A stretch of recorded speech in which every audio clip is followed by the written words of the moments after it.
I'm not super worried about it if it's sporadic.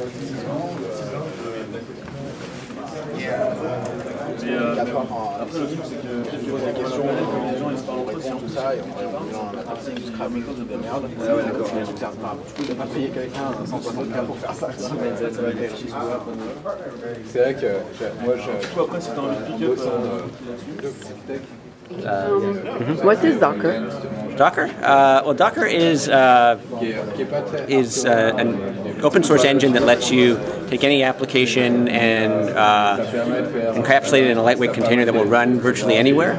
We like to describe it as a shipping container system for code, and that you can sort of put anything inside of it and then run it the same way anywhere, just like physical shipping containers. Okay. So I think that there's been a big change in the world, and back when I got started, developers were writing code that would last for 6 months or a year. They were writing using a platform that was defined for them, and they were deploying to a single server. And all three of those things have changed. And so somehow we need to have an environment now where developers are writing iteratively and constantly using lots and lots of different languages and frameworks and trying to deploy in lots of different places which they don't know in advance. And with Docker, we basically allow them to take a lot of that complexity and hide it inside of a container, a virtual container. So their application and the dependencies that it needs to run are inside the container, and then every server looks exactly the same as far as the developer is concerned. And for the people who are running servers, every application looks the same because they just see the outside of the container. Oh, okay. I'm glad you understand that. Thank you. We started life as .cloud, as a platform as a service company, and then decided that there was a much bigger and more exciting opportunity in taking some of the technology that we used at .cloud and making it open source and available for everybody to use. And that was the genesis of Docker. And it's had so much momentum behind it that we thought it was natural to reorient the company and rebrand it and focus purely on Docker. Oh, got it.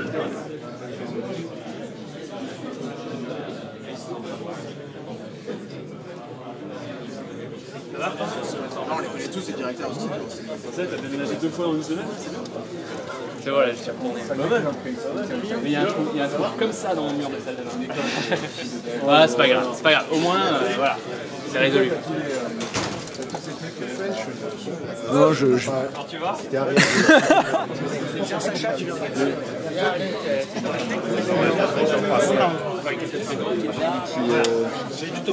un codeur? un codeur, ouais. Ouais, clairement. Je fais ça.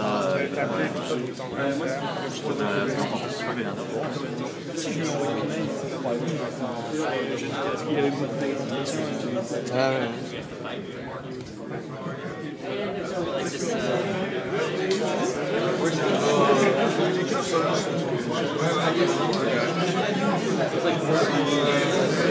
Slides. Slideshow. It's called slideshow. Slide.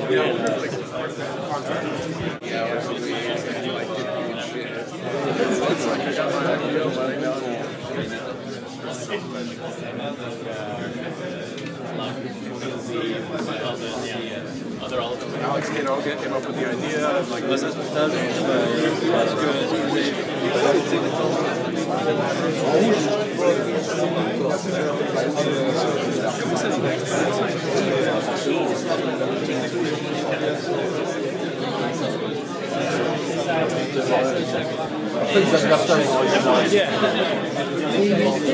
What's that? Have you ever used it? I've never used it.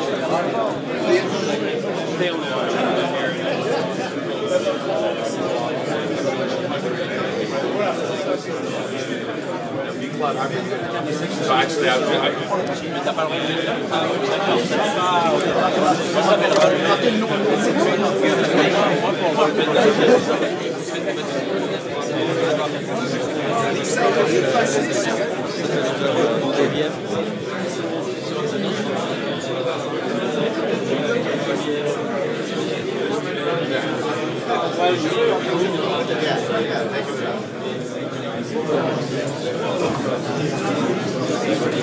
Hello. Hello, hello, welcome.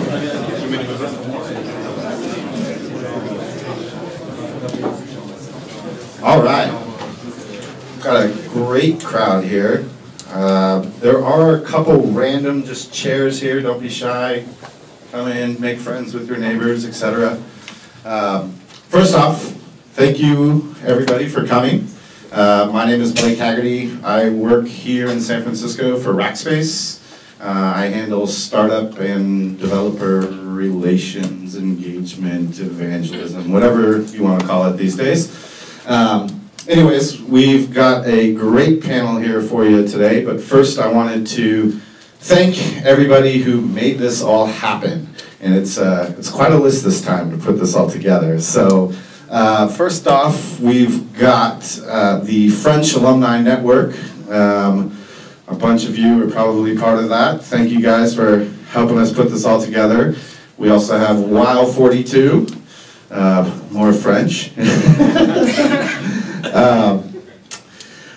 Rackspace, the Docker team, VMware, ZeroVM, and also locally here, this is Geekdom, which is a co-working space owned by Rackspace. So if anybody here is looking for space to build your new startup or your hot new product, you can talk to me about that. And we have space here where startups are developing cool shit. So without further ado, today we have Killian Murphy here, director at VMware. We have Ben Golub, CEO of Docker, and Blake Yeager, director at Rackspace, but heading up the ZeroVM product. And for a moderator, we have Reza Mulak. That was it. Actually. Reza has a really cool background. I think he was senior director at VMware, then moved on to Nimbula, which was then acquired by Oracle, correct? And now is currently vice president at Cumulus Networks. So I'm going to pass the mic off to him. Enjoy yourselves. John Travolta.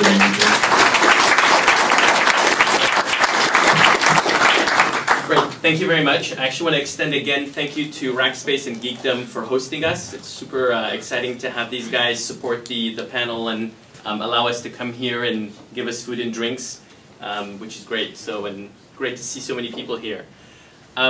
So I had the luck and opportunity to be part of the VMware initial team back in 1998 when virtualization didn't exist, and we found it really cool to try to do something new. And I fast forward and see that we created a whole new industry, and there's a lot of permutations on that technology now available. So I think it's super exciting to try to hear from you guys about all these new permutations of the technology and how they affect the developers. So what I'd love to do is ask you each to introduce yourself, talk a few minutes about your background, and kind of the technology that you're representing. Obviously, I've been told there's no sales pitch here happening. And then so that the audience can get a feel for where you're coming from, and then we can dive and have a few questions. And I believe there's a tool you can use at this URL to request questions, and they would be posted, and so then we can get some audience questions as well from there. So without further ado, Killian, you want to get started? For sure. Bonsoir, madame, monsieur. Je m'appelle Killian. I grew up in Ireland. I studied French in secondary school, and but I finished that maybe 3 years ago, maybe 4. So not so good at the French anymore. So I'm Irish. I was really looking forward to getting some nice French wine, but this is Chilean, so kind of disappointed. So I've been in the U.S. Quite a while. I did some startups out here in the Valley for a while, engineering stack, and then I joined Credit Suisse in New York. I worked as in the CTO team there for a while, and amongst a variety of other things, I worked with a bunch of virtualization and containerization technologies. So things like Solaris Zones, which is a containerization technology, and there are LDOMs, which is regular virtualization, vSphere, Virtual Server, if anyone remembers it, Microsoft stuff, and Hyper-V, and a bunch of other stuff. And the IBM guys had stuff as well, I guess. And so we actually built an internal private cloud there. So I ran a dev team on that, and we spun that out. It became a company called Dynamic Ops, and I worked with them for a little while I was at Credit Suisse to help build that business. And then, is anyone here from New York? No, good. All right. So then my wife got, close your ears. My wife got pregnant. We were like, oh my God, we're going to have a New Yorker for a kid. So we stuck everything in a truck, drove to San Francisco, and I needed a job. I joined VMware, and next thing you know, VMware acquired Dynamic Ops, so I couldn't actually escape the technology. At VMware, I joined the team that became the Cloud Foundry team. It wasn't called that when I joined. So I worked on Cloud Foundry, ran product management for Cloud Foundry until the spin out of Pivotal about a year ago, so for about 3 years. In which we obviously use infrastructure as a service, so APIs above virtualization, but we also use containers actually inside of Cloud Foundry. And really, and it's kind of worth talking about that a little bit and explaining why and why that made sense to use both. And it was a little controversial inside of VMware, as you can probably imagine, and but not anymore, right? Because we were able to demonstrate why it was useful. So I now still work on Cloud Foundry on the VMware side of that relationship with Pivotal, but I also work on our infrastructure as a service at VMware. So we are an infrastructure as a service provider. So basically, so we offer VMs, right?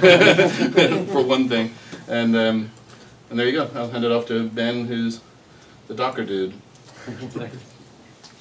Thank you. I'm Ben. It's been 25 years since I studied French, so the only vocabulary I remember are profanities, which is usually useful in a technological setting. I also happen to work at Docker, where I think a good half of the people who work there are French themselves and French engineers, so they correct both my vocabulary and my technical understanding. So I will be very nervous about speaking in French.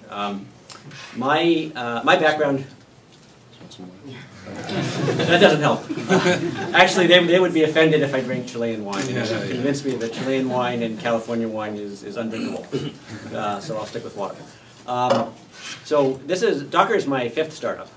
So if I were to say what I've tried to do in my career, it's to try and find times or places where there's big change, disruptive change, and where there's a need for some technology or some infrastructure to make a new world possible. So my first startup was actually my first failed startup was trying to set up a business school in Uzbekistan right after the Soviet Union fell. So that didn't work. I think we thought that all we had to do was teach people to read a balance sheet, and then democracy and free markets would flourish. In any event, I left that, went on to joined VeriSign at the time in 1996, right when the internet was really just getting going, and was employee 40. And at that time, nobody really knew what the internet was going to be about, whether it was buying or selling dog food, or trading stocks, or distance learning. But you kind of knew that secure transactions had to be part of it, and was fortunate enough to be with VeriSign for 8 years. I then left VeriSign to become CEO of Plaxo. At the time, the social web was getting started, and we felt we needed some infrastructure to connect people. Plaxo was sold to Comcast. I then became CEO of Gluster, which is open source storage file system. That was at a time when, of course, there's not so long ago, when there's obviously a huge explosion in the amount of data that needed to be stored, and that the way in which you wanted to store data was clearly not going to work with the same kind of big box proprietary model that dominated at the time.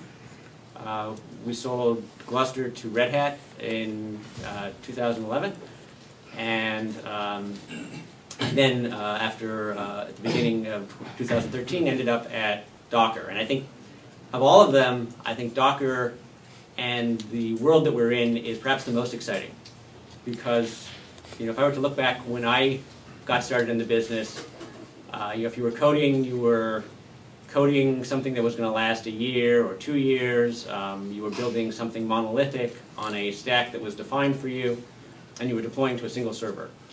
And all 3 of those things have changed. Development is iterative and constant. Applications are built from loosely coupled components that are themselves built from the best available of thousands of different languages and frameworks. and where you want to deploy is anywhere. And that can be a laptop, it could be a physical server, a virtual server, an OpenStack cluster, a public cloud, private cloud. And there's so much opportunity for sort of liberating the creativity of developers and liberating the creativity of folks who want to build flexible infrastructures. But there was a need for a format that enables that to happen. We can talk about the inspiration later, but I think that we're in the middle of a huge revolution in how the world works and how computing and how applications are going to be built and deployed and run, and I think that containers and VMs have a huge role to play in that. All right. So my name is Blake Yeager, and I work at Rackspace. I'm the Director of Next Generation Markets, which is a fancy way of saying I lead the ZeroVM team inside of Rackspace. You can also refer to me as the other Blake, since Blake Haggerty is the Blake here in the Bay Area, and I have beard envy, so I'm a little jealous. To give you guys a little background about myself and ZeroVM, I actually joined Rackspace the first time about 5 or 6 years ago when they just started working on something called Cloud. The Rackspace offering at the time was called Moso. And I was part of the team that kind of rebranded and relaunched that as the Rackspace Cloud, and then was part of the team that created OpenStack and launched the OpenStack project, which was a really fun, exciting time to be at Rackspace. I then left and spent a couple of years at HP working on the public cloud for HP, which also happens to be based on OpenStack. And then this past summer I decided that a big company like HP wasn't where I wanted to be long term, and I started looking at other opportunities. I had actually met the ZeroVM team. There was a little company called LiteStack that created ZeroVM. I had met them when they were a part of the Techstars Cloud program in San Antonio, Texas. And so I had been introduced to them, had been introduced to the technology, and it was a technology I was really excited about. And so I joined that team back in August, and then Rackspace approached us in September, and we wound up getting acquired by Rackspace in October. So now I'm back at Rackspace again, but still working on what I think is a really exciting kind of next generation technology. And the best part about the acquisition is Rackspace isn't forcing us to try to turn this into a product and get it launched and try to start making revenue off of it right away. Our goal is really to develop the community around ZeroVM. It's an open source technology. And we're really, Rackspace has provided us the opportunity to kind of build a community and kind of see where the community wants to take this technology. To give you a little bit of background on ZeroVM, we call it a next generation cloud hypervisor, but that's a little bit of a misnomer because it's not really a hypervisor in the traditional sense of the word. It's based on the Google Native Client project. And it's almost a sandboxing technology. It creates kind of a secure, isolated execution environment that you can use to run a single application.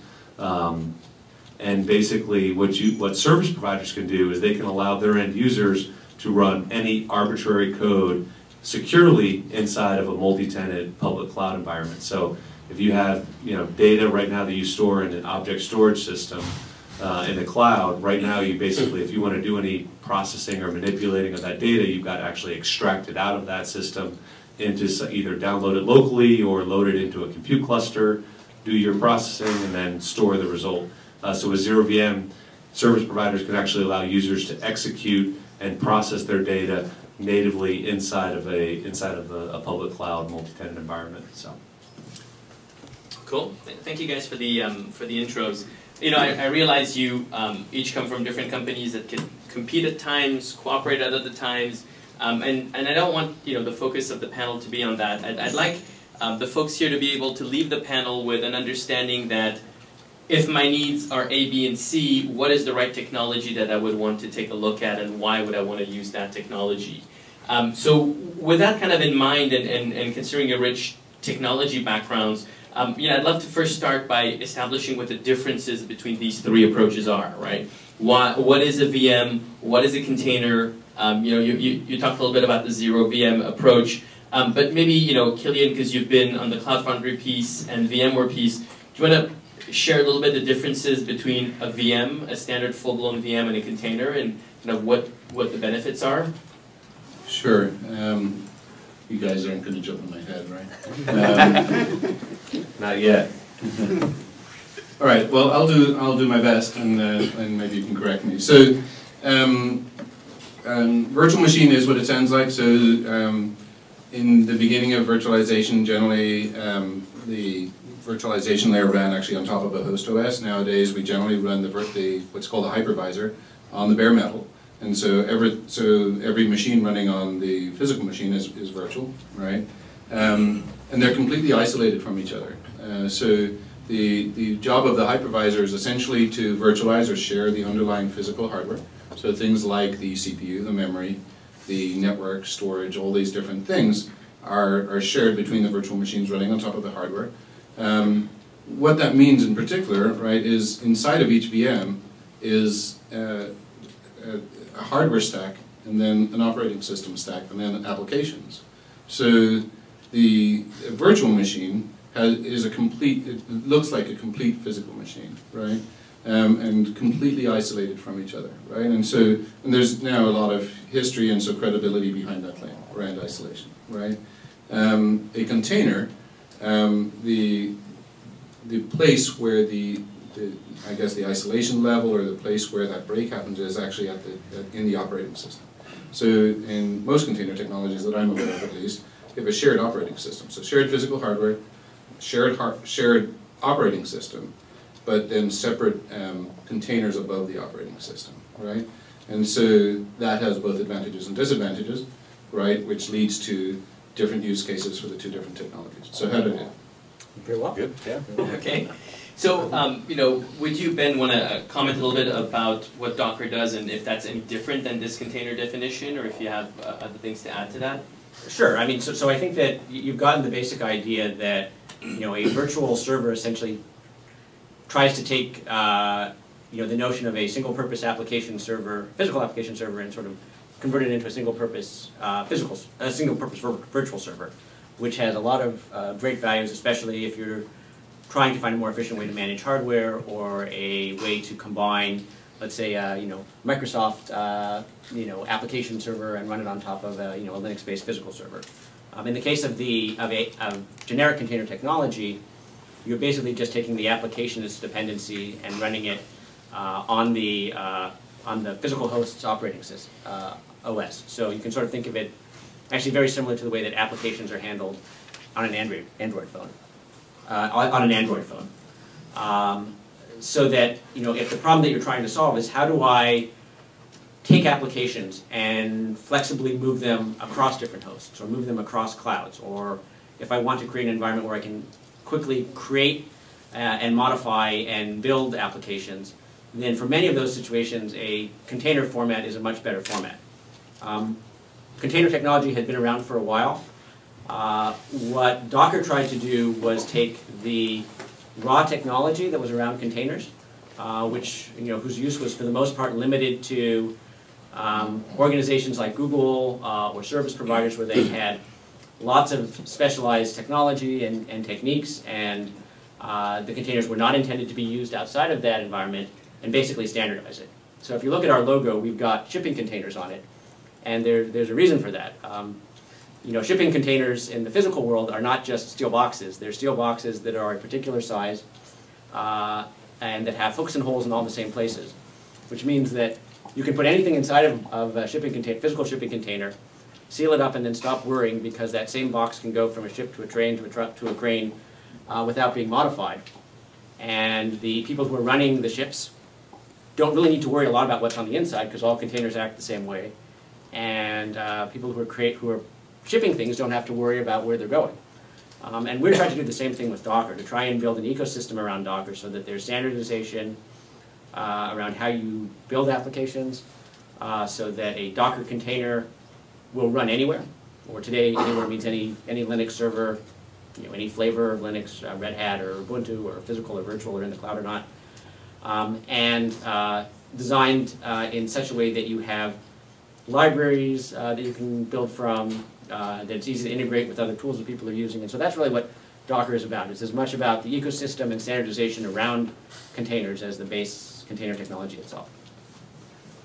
So if I, kind of play devil's advocate, one thing I feel like I'm hearing is the old stuff was great for VMs, but now the new stuff is much better for containers because people are going towards a trend of standardization. So being, very, I'd say devil's advocate on purpose. So do you want to comment maybe, Killian, on where are both appropriate, or is there actually a world for both today, and why would people want to use VMs today? Okay. Well, let's think about why VMs are useful, and then I think we can figure out why they're still useful. So a lot of VMware's customers, firstly, got a lot of value just in consolidating physical hardware, right? So that was the big early sell for vSphere. How people use VMs today? Let's just be clear. There's different virtualization technologies. And they have different capabilities. But basically, what you're trying to do is create get fast access to a complete virtual machine. So something that looks like a physical server. So get it quickly, right? Spun up on an infrastructure as a service, maybe one that you own, right? So your own private cloud or public cloud, right? Something like Rackspace Cloud or Amazon Cloud or the one that I work for, vCloud Private Service. That virtual machine is yours, right? Everything inside it is yours. You own the operating system version. You can put whatever you like inside that operating system. You can rely on it being entirely, anything you do in that operating system only impacts you. Anything anybody else does outside of the virtual machine will not impact you, right? That's not an entirely true statement, because obviously if they blow up the data center, your VM dies, but you get the idea, right? It's isolated and encapsulated. So the reason we used containers in Cloud Foundry, right? So let's just talk about that a little bit, because containers have a few advantages, right? So we used containers for a few reasons. The first was we were offering, when we ran cloudfoundry.com, a beta service that we wanted to serve lots and lots of people cheaply, right? And it gave us lots of density, right? So lots of containers takes up less capacity than lots of VMs, right? First thing. Second thing, though, and this is, so obviously the vSphere guys take this as a challenge and are working on fixing that, right? But the other thing that really doesn't take away from it at all, inside of Cloud Foundry there's a worker virtual machine, or lots of them, and when we stand it, and so Cloud Foundry is a platform as a service, I should say that, right? And so essentially it's automated, it's doing automated deployment of your app. So it's standing up your application inside of a virtual machine, right? So we have an agent inside that virtual machine, listening on a message bus, getting a message saying, hey, stand up this app. Here, get the app data from this place, and then it stands it up, right?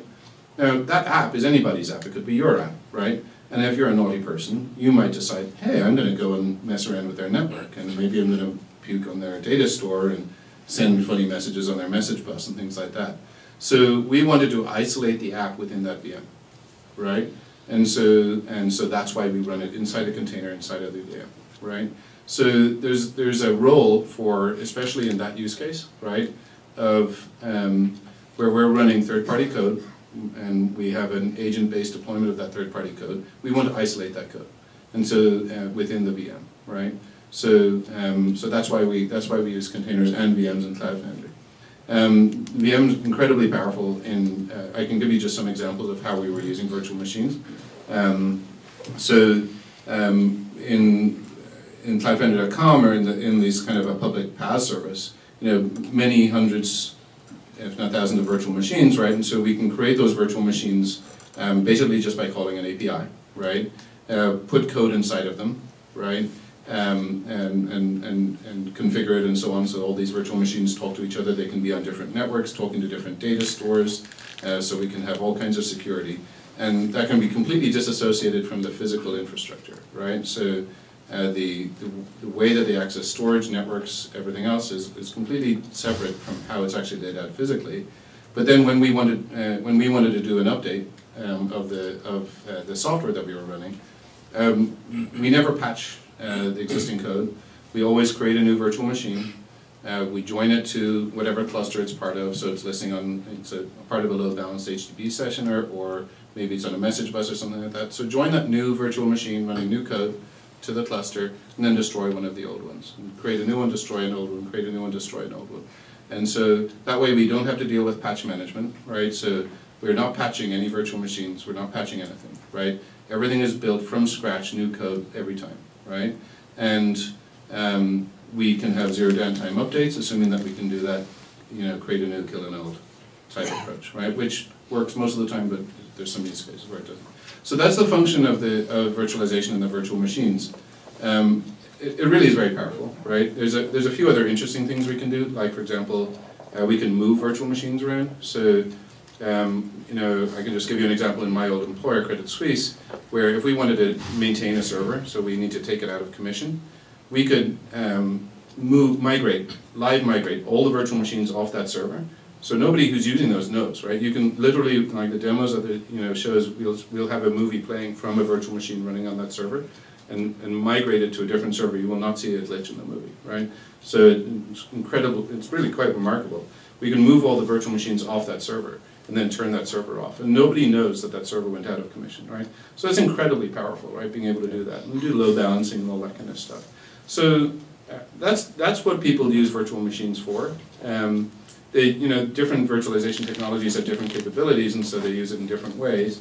But there's some examples at least. Now I'm sure you guys are going to talk about how great containers are in different use cases, right? Yeah. Yeah, I think it would be great, Ben, if you could talk a little bit about use cases for containers. And there's a couple of questions from the audience that are you know, creeping up on the top of the list around you know, the security and the isolation of containers, and whether, you know, if a container, you know, is compromised, does it take down the host, or what are the impacts there? I mean, how solid is that infrastructure? Sure. So you know, I'll sort of, I think, start by agreeing with Killian that I think that server virtualization is a tremendous technology. There are plenty of circumstances where that's the right answer. There are plenty of circumstances where containers alone are the right answer. And there are many circumstances where the combination makes sense. So you can run containers within a VM. And so it really depends to a large extent on what your use case is, what your environment is, what your security concerns are, et cetera. What I think is sort of important to understand with the container approach is that it basically separates application management and how you're creating applications and deploying applications and updating applications from infrastructure management. And for many people, the ability to separate that provides lots of great opportunities, because at the end of the day, you know, infrastructure management to some extent is about stability and uptime and not having things change, and application management to a large extent is embracing chaos and changing and experimenting. And the kind of people who like to do one don't generally see eye to eye with people who like to do the other, and they're both right. So that having been said, I think it's absolutely true that containers are less mature than server virtualization. But I think that there are a number of things to look at in terms of the security models that are associated with containers. So containers, by leveraging C groups and by leveraging namespaces, you're actually able to get really, really sophisticated levels of both isolation and resource management within containers. The other thing that I came from a security background, and while certainly it's true that containers can allow you to do stupid things, so you need to set the default so that people don't do stupid things. But the biggest problem that most people that I know who are sort of in the security game face is that there are, thousands of vulnerabilities, and it's impossible to address them all. And so the pain of addressing vulnerabilities or reducing your attack surface are really important. So if you have an environment where your approach is to take every application and create a VM, you're essentially creating a situation where you have things that are time-consuming to create, and where each VM has its own OS. So if there's some OS-level vulnerability out there, you need to know what OS is in each VM, as opposed to a container-based approach where theoretically you can have the same OS on every server, and then you just patch that. Similarly, because of the way that sort of containers and Docker work, if you make a change to a container, you change a binary or a library, you have a small patch, you can update thousands of running containers without shutting down an operating system and without pushing anything more than the couple of kilobytes that are associated with that change.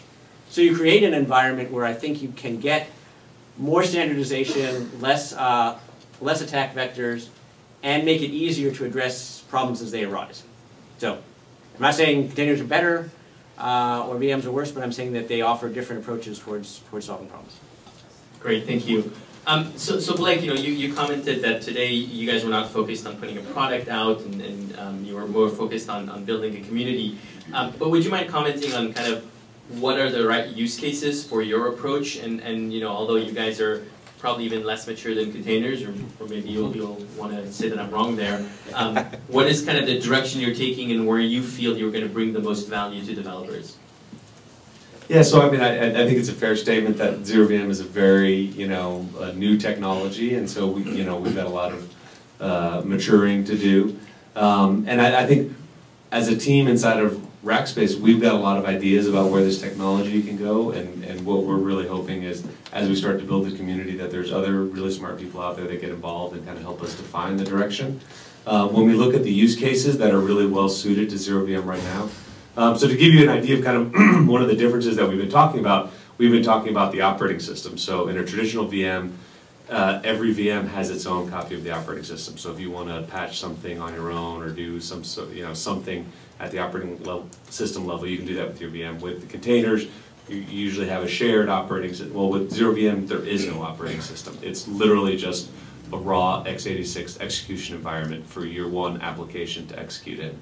So it limits, if you're used to doing things where you're going to be, developing on an operating system, it's a very different way to develop applications, but it allows us to maintain really good security and really good performance as well, because we don't have any of that overhead.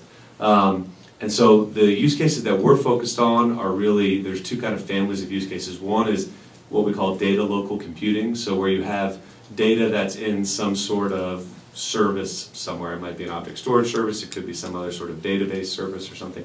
And you want to, instead of having to pull that data to your application to do your processing, you actually flip that around on its head, and you can actually push the application to the data and do the processing wherever the data is. So we're taking advantage of data gravity, the fact that moving data around takes time, it's expensive. For big data sets, it can be very lengthy time process. And the other kind of family of use cases that we're really focused on for ZeroVM right now is these simple scale-out architectures. So if you're willing to develop within the constraints of the ZeroVM execution environment, what you wind up with is an application that is inherently horizontally scalable. So you wind up with an application data bundle that, as much as you can scale out your data, you can scale out your processing on that data. And so it kind of creates a new type of cloud architecture. Instead of having to develop a multi-tier, complex multi-tier application where you've got a load balancing tier and then an application tier and some sort of centralized database, you wind up with kind of this application data blob that can be scaled as easily as your data can be scaled. Okay. Cool, thank you. I'm going to take another question here from what the audience has put up. Clearly, Killian, you mentioned the VM is a full, basically, hardware abstraction, so you have the equivalent of a computer in a virtual environment, but not necessarily for a container. So there's a question here about the ability to do packet capture injection to or from a physical network interface from a container. So basically, what type of flexibility do you have in monitoring what's going on at a container level, because you don't have the full interfaces that you have in the case of a VM, and how does that affect the application and your ability to monitor the app? I'm not sure who wants to take that one. I don't think I can answer that question. Can you answer that question? Do packet capture injection. Can you do that? Yes. It is possible. Yeah. I'm not sure what QoS is available around that right now with LXC today. But more generally, do you want to maybe comment about limitations of what you can do in the case of containers? I think the first question actually is the one at the top there kind of gets to it a little bit more, right? Which is really about tenancy from my point of view, right? And so this question kind of is getting at from a slightly different direction. So let's just say Amazon Web Services is using VMs and virtualization. There are vast numbers of stateless apps on that service. right? So no, VMs are not about stateful and containers about stateless. That's not a good way to think about it. I think, so if you want to share a bunch of infrastructure between a bunch of different tenants, you want to maximize the isolation between those tenants, especially if half of them are Eastern European hackers and stuff, right? So, I'm a European, I'm allowed to say these things, you too. So, no, you need good isolation, right, from each other, right, and especially as trusted lines. And frankly, trust is not very high between app developers and deployers within most organizations, let alone between organizations, right? So that isolation is crucial for running in a multi-tenant environment, right? And so you shouldn't think of multi-tenant as being us and them. Multi-tenant can be app A and app B, right, and that they don't take each other out in some way, right? So, you know, there's tremendous value with virtualization and virtual machines there, right?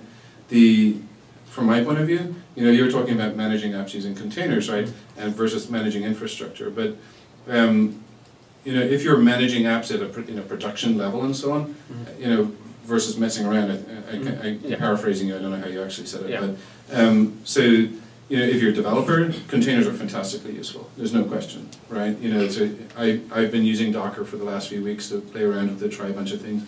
It's really quick and easy. Guess what? I've been using it inside a virtual machine running on my Mac, inside of Fusion, right? Very common, you know, I presume that's a very common way that people use it, right? So, you know, I create a virtual machine, I run Ubuntu or something like that in there, and then I was deploying Redis and things like that in there, right? So the container is more useful, I think, for extremely agile deployment of apps, management of apps, but probably more in a development context, right? That's how I would say, and then sometimes used with virtual machines and sometimes not. So there you go. Oh, okay. Yeah, I mean, so I probably have a slightly different view of the world. So I think containers really and Docker, I think, you know, have a real value proposition about making it very easy to iterate and build and update applications. So there's a very useful story around application creation and building. There's also a very useful story around application deployment. So that when an application is created and is in a final state, essentially you can state that any Docker image in any Docker registry can be run in seconds on any Docker host that has access to that registry without modification. So, you know, I don't believe that it is the case that you can make the statement that Docker is only useful for playing around but stop at production. That having been said, I think that there's a subtlety here, which is that with Docker and our approach towards containers also can interact with each other.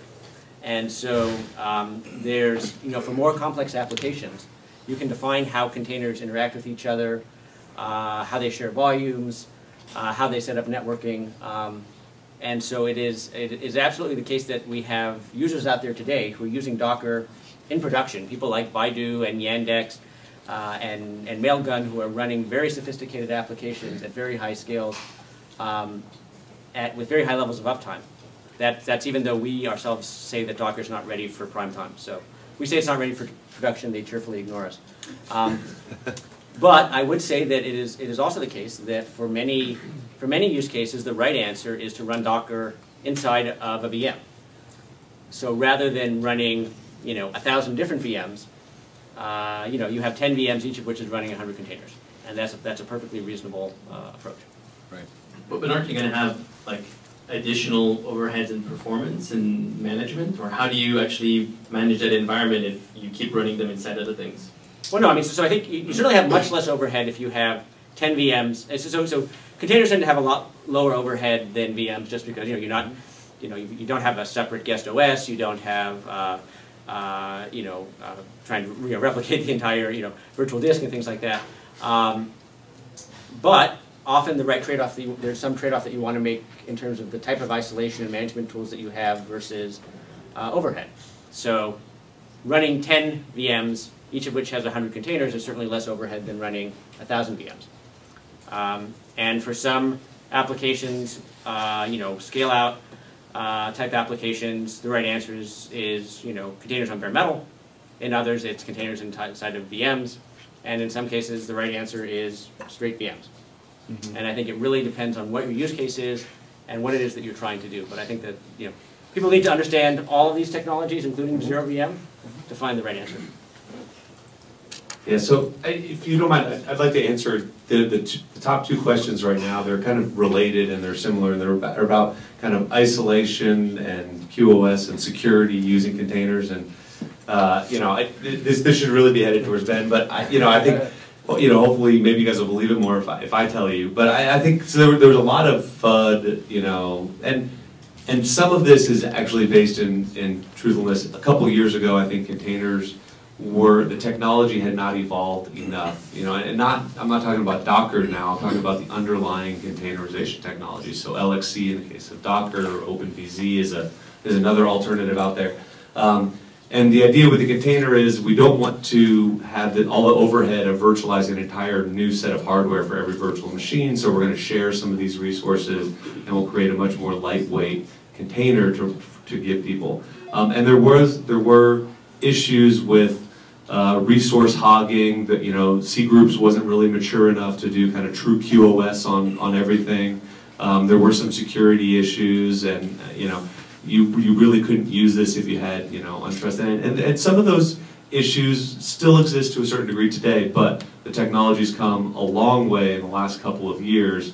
And I think there's this kind of lagging misconception in the market that containers have huge issues with resource isolation and QoS and things like that. So, yeah, and I'll just say really quickly, the best people to answer questions on security and isolation are not me, but people like Jerome and Victor and a few other folks from Docker around in the audience. So they can just raise their hands. You can go talk to them afterwards to get some of those questions answered.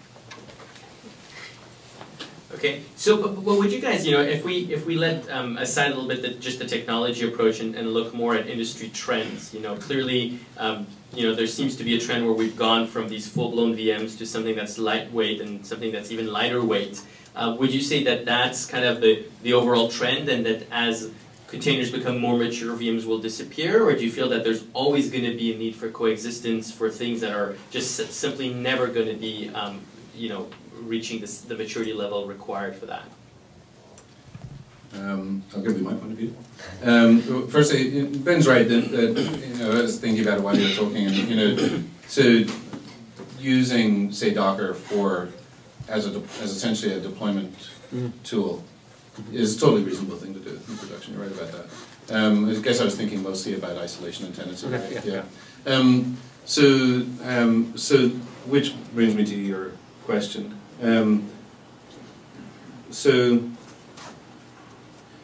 Essentially your question is, do VMs ever go away, right? So look, when you're running on containers, every tenant running in containers on the same host is coupled with the same operating system, right? And so if you want to run the exact same operating system as everyone else on that host, and exactly the same in every way, well, maybe that's okay, right? But for a lot of people, that's not okay, right? And certainly the production environments that I've been in, they do not want that. They want greater isolation. So even if the container implementation was perfect, right?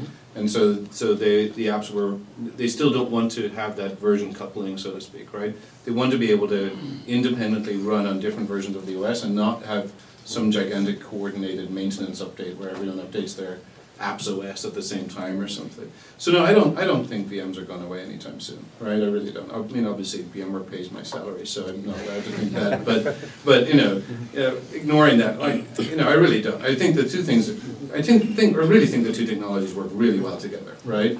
And so we've used them really well together. So in Cloud Foundry we basically did our own equivalent of Docker. It's called Warden. I wasn't clever enough, as clever as Ben, to actually turn it into a company. And that wasn't me. and interestingly enough, my old boss invested in Ben's company, and he wasn't clever enough either. So he just invested instead. But no. So I think the two together work really, really well. Do you have a different point of view? Well, I was going to kind of build on that a little bit. So I definitely agree with everything that you're saying. I mean, VMs are not going away anytime soon. I think there's definitely, you know, use cases where it just makes sense. And what I was in terms of the long-term trends of the industry, I think what I'm kind of seeing, and this is not something that's happening in the next 2 years. This is, you know, talking 10 years out. Is there's this idea of a specialization, you know, so, you know, it used to be that you would have a single physical server that would run multiple applications, and then people realized, well, that wasn't really efficient, you know, and then they started doing kind of single app servers, and then they started realizing, well, now we're wasting a lot of resources, so virtualization came in, and you kind of had single app virtual machines, and then, you know, it's kind of, well, that's a little bit heavy, we need something lighter weight, now we've got containers, and so I think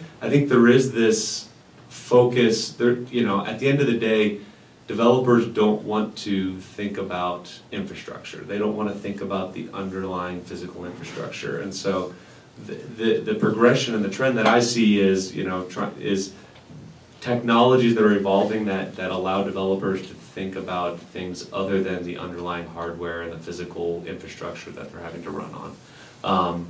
And the more that, and you know, all these technologies work together, and can be actually used with each other, as we've kind of been illustrating.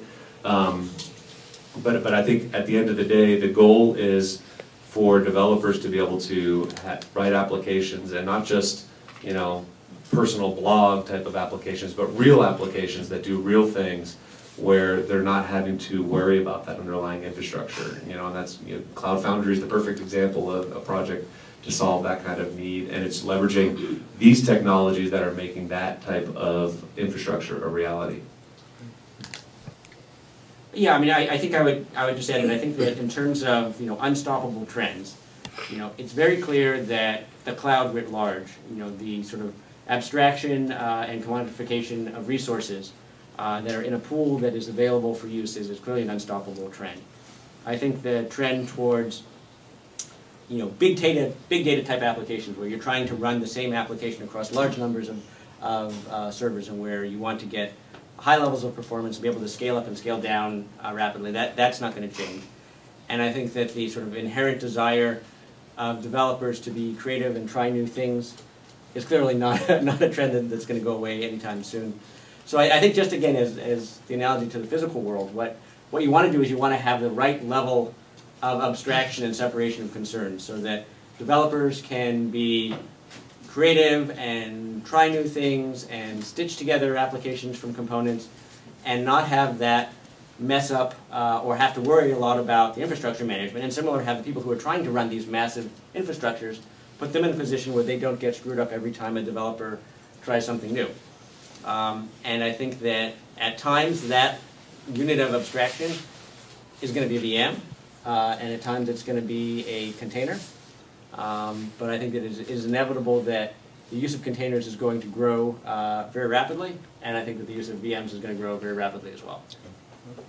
Okay, so I'll keep taking a few questions from the audience here. There's a question about, does Docker eliminate the need for configuration management tools like Chef or Puppet? Does that have any impact? Do you guys care? Yeah, I mean, Docker works with Chef and with Puppet. It also works with like other great tools like Salt and Ansible and Travis, right? So what I do think, though, is that the use case where you create a new Chef script every time you're deploying a new application, that goes away. And what we'd like to think is that you can use configuration management to set up your environment the way that you want it to be, including having servers properly configured to run Docker. But then a lot of the churn and variation that happens at the application level doesn't require the use of Chef and Puppet. And how is that different than from a VM?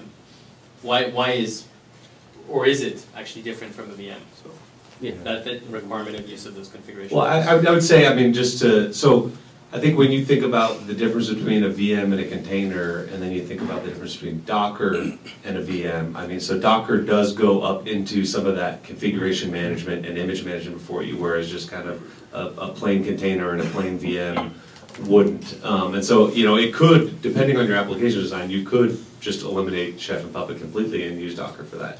Now, I think the much more likely case is you're going to use Docker for some of that, and probably Chef and Puppet or Ansible or Salt, whatever your configuration management technology is, and use those together. But but Docker does really, it's more than just a container. It's a container plus versus a traditional just VM. So I'm saying it's not a fair comparison. Is what I'm saying. Do you want to add anything, Not particularly to that. This bottom question, I think, is actually a really useful one to illustrate some of the differences and trade-offs with containers and VMs. Yeah. So do you mind if I grab that? Go ahead. So, and so you guys jump in here. So it's basically saying, could containers be used on clients to replace images, right? So look, containers are basically processes with extra stuff, right? So extra isolation. They're on top of an operating system. So as far as I know, there's no containerization technology, at least worth much, on Windows, right? I don't know of anything on Mac OS, though maybe there is, which to me means there isn't anything in say, for an iPhone, for example. Now, maybe I'm wrong, and you guys can correct me, but so there's excellent containerization technology in Linux, and there was, and I presume still is, in Solaris and stuff like that, right? So so there hasn't been the same level of standardization at the operating system layer as there has been at the physical hardware layer, right? So the physical server world is basically an x86 server world, right? Admittedly, at the phone level, that's not quite so. It's a little bit more heterogeneous, right? But the emergence of handheld devices and so on has completely fragmented the operating system market. So in the container world, you are making a bet on an operating system to a large extent, right? And I think that's worth, I thought that question was quite a good way of pulling it out. So could they do that? Yeah, but as long as they're using an operating system that supports containers. And so there you go. What do you guys think? Well, I mean, I think that sort of the VDI use case, the virtual desktop use case, I mean, it is a really great example of where a VM approach makes sense. Right. Because you really are trying to provision a machine.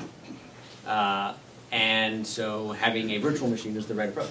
It was kind of the app virtualization thing, right? Yeah, but I think in terms of the sort of app virtualization, what I would say is that in terms of choosing an operating system, in essence, with sort of with Docker, for example, the only thing that we're restricting you to right now is saying, hey, Linux apps of any flavor should run on Linux servers of any flavor. So we are not letting you or enabling you to run Microsoft Exchange on a Linux box. That's a VM use case. But we are getting you to the point where the only thing that we really are saying is that there needs to be a Linux kernel at the host. And if you are comfortable with that, that's great. I mean, if you say, hey, listen, I really want the Ubuntu user land, and I'm going to be running, but my hosts are all RHEL, that's okay too, right? Then you just have that additional user land in the container. So, I think again, it really, you're not going to see one or the other be replaced. But I think that you will increasingly see containers add new capabilities around isolation, around the ability to apply some of the things we do right now in the Linux world to Solaris, and actually ultimately in sort of the Mac and Windows world as well. But both are exciting technologies, and neither one is standing still. Does Docker work on Android? No, not right now. We have a big enough challenge with 25 employees and a turtle to address the Linux market. Yeah. Okay, great. So we're running out of time for the panel, so I wanted to thank you guys all for participating and bringing your insights.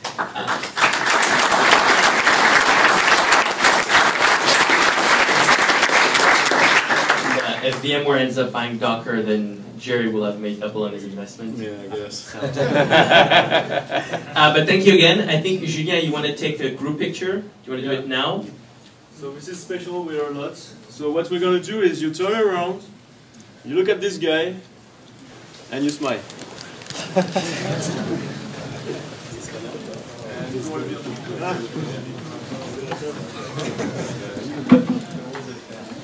Yeah, no gangsta.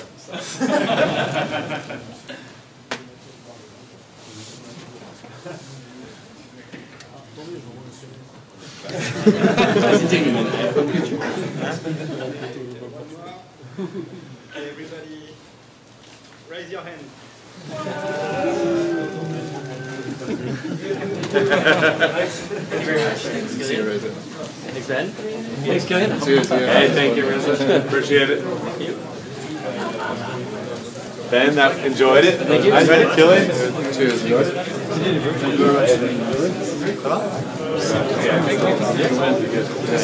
Thank you. Thank you very much.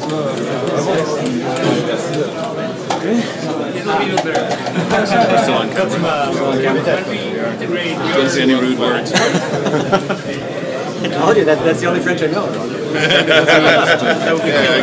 Tu vas faire quoi là? I'm wondering what swear word you should yell. They're actually probably now selling because they're. I've started. No, I was 6'3" when I started. I started my first. I joined the Avid in college there. And I did another couple in the valley, which was hard. Didn't make it. So after that, I needed to make some money. Definitely good use cases. Oh, they're wonderful. Yeah. No, I love them. It's great. Hey, how you doing?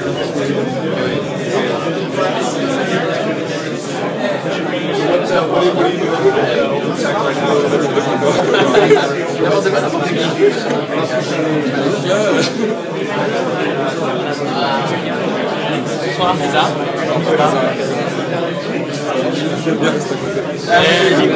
J'ai vu que ça parlait français.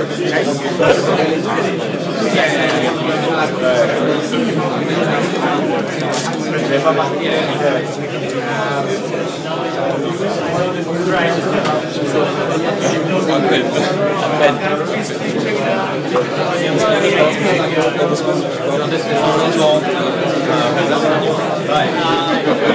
Actually, what I will recommend, I'll take you to there is a Docker meetup. There will be a lot of people from a lot of different companies trying a lot of different things. Yeah. Expecting a lot of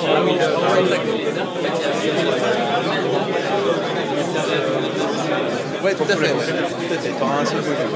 Comment ouais, là, franchement, il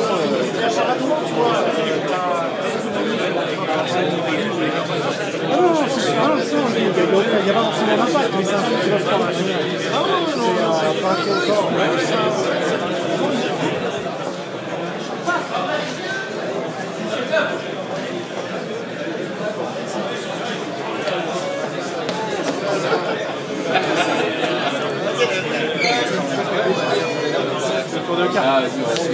Docker, ah bah oui, d'accord.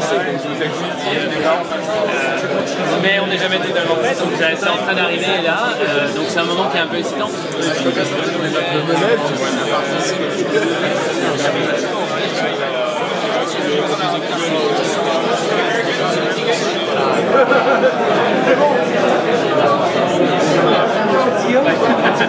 Hands down.